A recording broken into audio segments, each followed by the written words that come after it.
उन्हाळा सुरू आहे, जुलै आहे. अमेरिकेत लोक आता उन्हाळा मस्तपैकी एन्जॉय करतात आणि हे असं दुकानांमध्ये हे हॅलोवीनचं साहित्य आलं आहे. काय बोलायचं. अमेरिकेत हॅलोवीन खूप मोठ्या प्रमाणावरती साजरा करतात.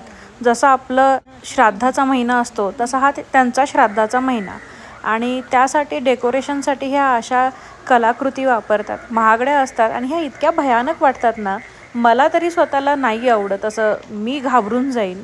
पण इवाला बघायचं असतं त्यामुळे आम्ही तिला असं जवळ नेऊन दाखवतो. ती काय अजिबात कुणाला घाबरत नाही, काय नाही. आणि हे विचित्र विचित्र आवाज काढणारे प्राणी ॲनिमेटेड, तर लोज काय किंवा होम डेपो काय, तिथे प्रत्येक ठिकाणी असं जुलैमध्येच साहित्य आलं आहे. तर हा व्हिडिओ मी जुलैमध्ये शूट केला होता आणि आता पोस्ट करते आहे. पण हे खूप सगळ्या शॉपमध्ये असं दिसतं आहे चित्र.